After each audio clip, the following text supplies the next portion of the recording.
नमस्कार साथियों, स्वागत है आपका हमारे YouTube चैनल में। आप छत्तीसगढ़ की किस जगह से हमारे समाचार सुन रहे हैं, कृपया कमेंट बॉक्स में लिखकर हमें जरूर बताएं। रायपुर से प्रस्तुत हैं छत्तीसगढ़ के प्रादेशिक समाचार। समाचारों के साथ में रजनी शुक्ला। पहले मुख्य समाचार।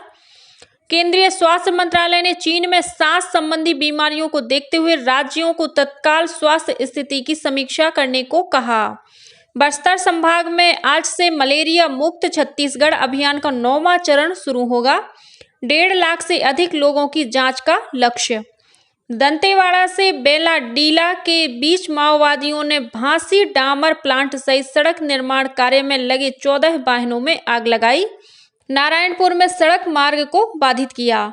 और छत्तीसगढ़ सहित देश भर में गुरु नानक जयंती हर्षोल्लास के साथ मनाई गई। कार्तिक पूर्णिमा के मौके पर श्रद्धालुओं ने किया पवित्र स्नान।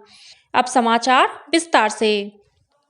केंद्रीय स्वास्थ्य मंत्रालय ने चीन में सांस संबंधी बीमारियों से उत्पन्न सार्वजनिक स्वास्थ्य स्थिति को देखते हुए तैयारियों से संबंधित उपायों की समीक्षा करने का निर्णय लिया है। मंत्रालय ने राज्यों और केंद्र शासित प्रदेशों को तत्काल जन स्वास्थ्य और अस्पतालों में स्थिति की समीक्षा करने को कहा है। उत्तरी चीन में बच्चों में सांस संबंधी बीमारियों के तेजी से उभरने की सूचनाएं मिली हैं। मंत्रालय ने कहा है कि सरकार इस स्थिति पर बारीकी से नजर रख रही है और घबराने की कोई बात नहीं है। सभी राज्यों और केंद्र शासित प्रदेशों को कोविड के संदर्भ में संशोधित निगरानी के निर्देशों को लागू करने के लिए कहा गया है। उन्हें इन्फ्लुएंजा जैसी और गंभीर सांस की बीमारियों की निगरानी करने को कहा गया है। राज्यों को बच्चों और किशोर वर्ग में विशेष ध्यान देने को कहा गया है।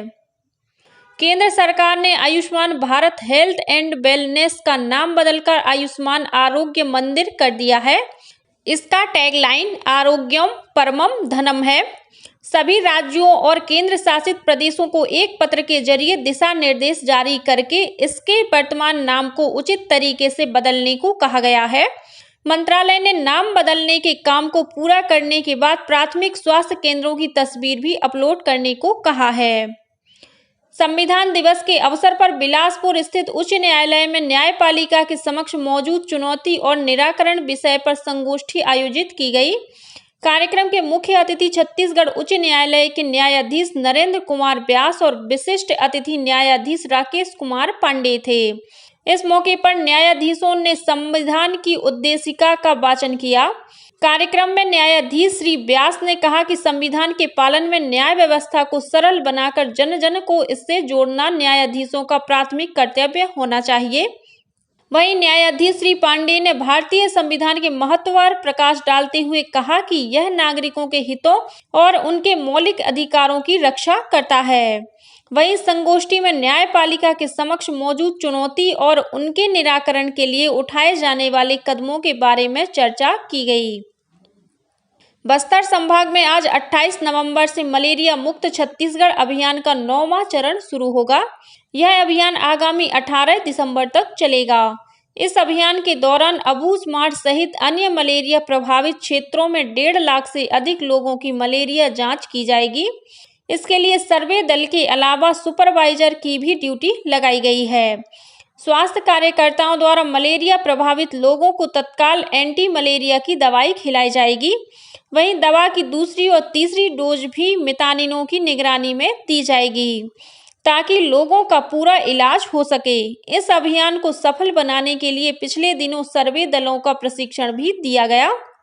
अभियान को लेकर जन जागरूकता आधारित कार्यक्रमों का आयोजन भी किया गया।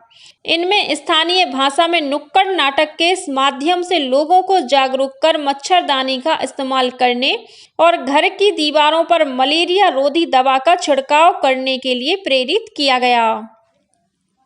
छत्तीसगढ़ विधानसभा चुनाव के लिए मतगणना 3 दिसंबर को सभी जिला मुख्यालयों में कड़ी सुरक्षा व्यवस्था के बीच होगी। इसके लिए निर्वाचन आयोग द्वारा सभी तैयारियां की जा रही हैं। इस सिलसिले में राज्य की मुख्य निर्वाचन पदाधिकारी रीना बाबा साहेब कंगाले के निर्देश पर राज्य स्तरीय मतगणना प्रशिक्षण के कार्यक्रम का आयोजन किया गया। रायपुर सहित अन्य 10 प्रशिक्षण स्थलों पर हुए इस कार्यक्रम में राष्ट्रीय और राज्य स्तरीय मास्टर ट्रेनर्स ने सभी जिलों में निर्वाचन से जुड़े अधिकारियों और कर्मचारियों को मतगणना कार्य के लिए प्रशिक्षित किया।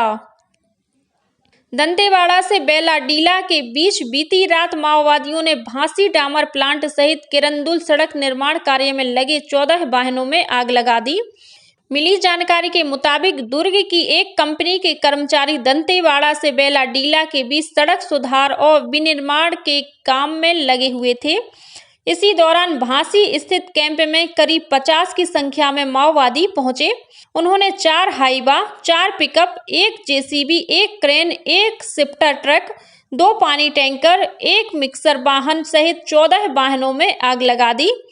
साथ ही यहां तैनात गार्ड को भी बंधक बना लिया। हालांकि माओवादियों ने गार्ड को कोई नुकसान नहीं पहुंचाया। घटना के बाद इलाके में सर्चिंग बढ़ा दी गई है। वहीं नारायणपुर जिले में माओवादियों ने नारायणपुर से ओरछा मार्ग पर रायनार के पास पेड़ काटकर सड़क यातायात को अवरुद्ध किया। इसके चलते बसों की आवाजाही नहीं हो पाई। माओवादियों ने पर्ची फेंककर विरोध दर्ज कराया है। इलाके में सुरक्षा व्यवस्था बढ़ा दी गई है। प्रदेश में इन दिनों किसानों से समर्थन मूल्य पर धान खरीदी की जा रही है। अब तक 2,85,000 किसानों से 11,73,000 मीट्रिक टन से अधिक धान की खरीदी की जा चुकी है। धान के एवज में किसानों के भुगतान के लिए मार्क फेड द्वारा अपेक्स बैंक को 3,118 करोड़ रुपए की राशि जारी की गई है। वहीं राइस मिलर्स द्वारा कस्टम मिलिंग के लिए धान का उठाव किया जा रहा है। अब तक 3,59,000 मीट्रिक टन से अधिक धान के उठाव के लिए डीओ जारी किया गया है, जबकि लगभग 1,57,000 मीट्रिक टन धान का उठाव कर लिया गया है। गौरतलब है कि प्रदेश में चालू खरीफ विपणन वर्ष में समर्थन मूल्य पर धान खरीदी बीते 1 नवंबर से चल रही है, जो आगामी 31 जनवरी तक जारी रहेगी। धान खरीदी के लिए 2,739 उपार्जन केंद्र बनाए गए हैं। धान बेचने के लिए 26,87,000 से अधिक किसानों ने पंजीयन कराया है। इस बार 130 लाख मीट्रिक टन धान खरीदी का अनुमान है। इस बीच राज्य सरकार ने प्रदेश में बारिश की संभावना को देखते हुए कलेक्टरों को खरीदी केंद्रों में धान का बेहतर रखरखाव सुनिश्चित करने को कहा है। प्रदेश में इस समय समर्थन मूल्य पर धान की खरीदी की जा रही है। संबंधित अधिकारियों को कहा गया है कि धान को बारिश से बचाने के लिए उपार्जन केंद्रों में कैप कवर, ड्रेनेज सहित सभी जरूरी इंतजाम किए जाएं। सिखों के प्रथम गुरु और सिख पंथ के संस्थापक गुरु नानक देव जी की जयंती कल छत्तीसगढ़ सहित देश भर में हर्षोल्लास के साथ मनाई गई। इस मौके पर राजधानी रायपुर सहित प्रदेश के विभिन्न जिलों में नगर कीर्तन निकाला गया। राष्ट्रपति द्रौपदी मुर्मू, उपराष्ट्रपति जगदीप धनखड़ और प्रधानमंत्री नरेंद्र मोदी ने गुरु नानक देव की जयंती के अवसर पर देश विदेश में रहने वाले सभी भारतीयों, विशेषकर सिख समुदाय के लोगों को शुभकामनाएं दी। वहीं कल कार्तिक पूर्णिमा भी थी। इस मौके पर श्रद्धालुओं ने नदियों में पवित्र स्नान कर भगवान शिव की आराधना की। इस अवसर पर राजधानी रायपुर सहित प्रदेश के विभिन्न स्थानों पर मेले भी लगाए गए। रायपुर के महादेव घाट स्थित खारून नदी के तट पर कल से 3 दिनों तक चलने वाले पुन्नी मेले की शुरुआत हुई। तड़के से ही महादेव घाट में श्रद्धालुओं के पहुंचने का सिलसिला शुरू हो गया। यहाँ के प्राचीन हटकेश्वर शिव मंदिर में भी श्रद्धालुओं का तांता लगा रहा। गौरतलब है कि शरद पूर्णिमा से कार्तिक पूर्णिमा तक 1 माह का पुण्य स्नान करने की परंपरा निभाई जाती है। रायगढ़ शहर के जूट मिल थाना क्षेत्र से लगे नेतनागर गांव में एक महिला और बच्चे का शव बरामद हुआ है। बताया जाता है कि पैरावट में आग लगी हुई थी और आग बुझाने के बाद 2 अधजली लाशें मिली। आशंका जताई जा रही है कि इन दोनों की हत्या करने के बाद शवों को पैरावट में फेंककर आग लगा दी गई थी। जिले के पुलिस अधीक्षक सदानंद कुमार ने बताया कि गांव से कोई भी लापता नहीं है। ऐसे में इन शवों को कहीं और से लाया गया होगा। घटना स्थल से कार के टायर के निशान मिले हैं। फिलहाल शवों की पहचान नहीं की जा सकी है। मुंगेली जिले के खुड़िया क्षेत्र में करंट लगने से एक हाथी की मौत हो गई। वन विभाग ने आशंका जताई है कि शिकारियों ने वन्य जीवों का शिकार करने के लिए बिजली के तार बिछा रखे थे, जिसकी चपेट में आने से हाथी की मौत हुई है। मुंगेली के डीएफओ सत्यदेव शर्मा ने बताया कि घटना की जांच शुरू कर दी गई है और संदेह के आधार पर मौके से करीब 6 लोगों को हिरासत में लिया गया है। अखिल भारतीय आयुर्विज्ञान संस्थान एम्स रायपुर में किए गए शोध से पता चला है कि प्रदेश के शहरी क्षेत्रों में निवासरत बच्चों को त्वचा की एलर्जी की अधिक आशंका होती है। औद्योगिक क्षेत्रों के आसपास रहने वाले बच्चों में प्रदूषण की वजह से त्वचा संबंधी एलर्जी के मामले काफी संख्या में बढ़ रहे हैं। त्वचा रोग विभाग द्वारा किए गए शोध में दिसंबर 2021 से मई 2023 तक यह अध्ययन किया गया। अध्ययन में 200 बच्चों से एकत्रित किए गए डेटा से पता चला कि उन्हें एटोपिक एक्जिमा की संभावना अधिक होती है, जिनमें से 77% शहरी क्षेत्रों के बच्चे हैं। वहीं 30% ऐसे बच्चे पाए गए जो औद्योगिक क्षेत्र के आसपास रहते हैं।